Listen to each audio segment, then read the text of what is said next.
Another new tariff turnaround from President Trump, announcing on Sunday he will delay his plan to levy a sweeping 50% tariff on the European Union just days after declaring them because, he said, trade talks were going nowhere.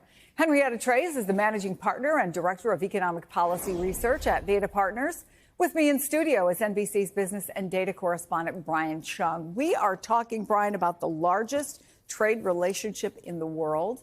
What would it mean to everyday Americans if there was a 50% tariff? Yeah, well, it would mean 50% potentially in higher costs for consumers when it comes to things like wine and cheeses that come from Europe. But I want to point out that even though there's I was going to say that's something that hits a lot of Americans home. But I do want to point out that those are not the major exports from the countries in the EU by at least the sheer dollar volume. Think about things like, for example, airplanes as well as motor vehicles. We import a lot of medicinal and pharmaceutical products as well from the European Union in magnitudes larger than just French wine and cheese. So those things could all get more expensive. Now, of course, the announcement over the weekend that that won't happen as early as next month, that it could happen in July, does certainly alleviate some of those concerns. But I think what makes all of this complicated, Chris, is that unlike other countries where they can negotiate bilaterally, this is a block of countries. Ursula von der Leyen, the president of the European Union, is going to have to figure out whether or not among the dozens or so countries in the European Union, whether or not a trade deal is able to get across the finish line. So it's a very complicated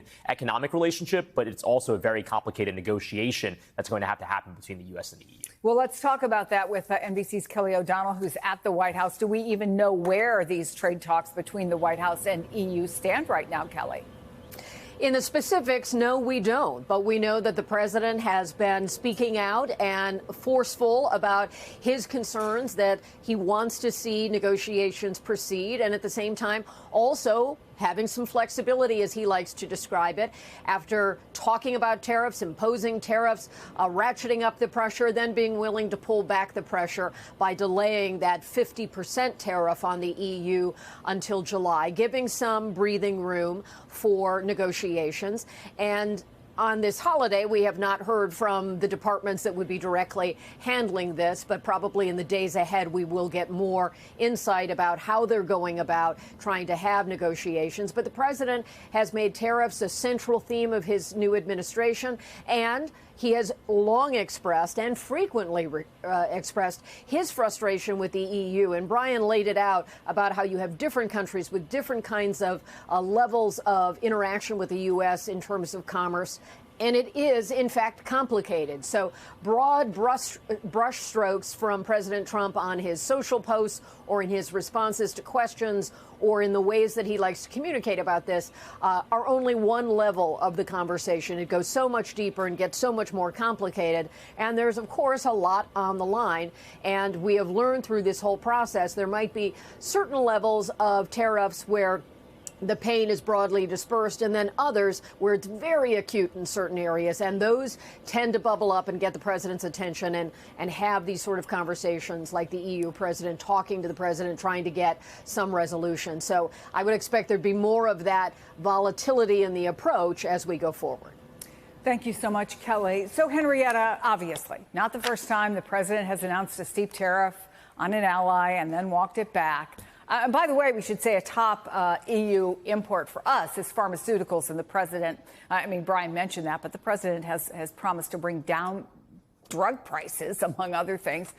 What do you even say to regular Americans who are trying to navigate this uncertainty? You know, some of them rushed out and thought, I'm going to have to buy a car. And so we talk about the businesses a lot, but for everyday Americans who are trying to budget, what do they do? You know, it's amazing. This is the most impressive part of the whole story, in my opinion, is that the American public is just incredibly aware that these tariffs that the president keeps putting on, has in place, is escalating month by month, are a direct tax on everything that they buy. And you can see that in their actions. You can see it in the front page advertisements on local newspapers.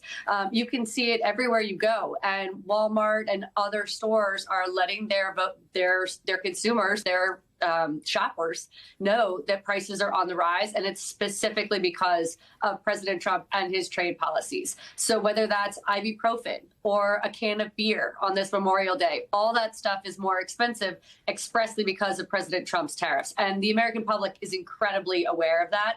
And I think that's why you're seeing such negative reactions from Republicans, independents, and Democrats in every single poll about his trade war strategy. They don't believe it will work. It has not worked. We are now a month out from materially escalated tariffs that will not just raise prices for consumers, but take things off of our shelves. And that's already what's in place with China and what will precipitate for the next couple months or even years.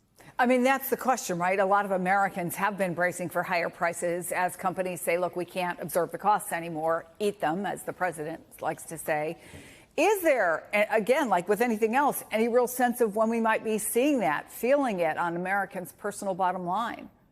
Yes, it's already in place. I know when I go to the grocery store, I can already see it. You know, coffee, for example, is already $3 more expensive for every single bag that you buy. It's $17, $18. You know, that's not something that you would have seen without President Trump in office. So those escalating costs are really everywhere. You can see it in the day-to-day stuff that you're purchasing, and we'll see it even more as we start getting ready for summer camps or back-to-school purchases and things along those lines. The goods coming in from China are tariffed at an average rate of 51%. That's effectively cut off trade, and that's why cargo shipments are not going back to their pre-tariff rate levels. You cannot import goods and pass that much cost on to consumers. We will have much less optionality when we go to the stores, and everything will be more expensive.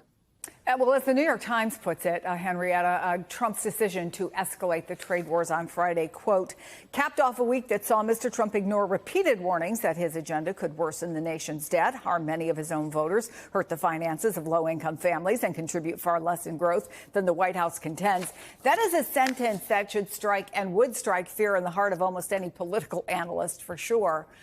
But the Times obviously is referring to Trump's massive budget bill containing a lot of his domestic priorities, which is now in the hands of the Senate.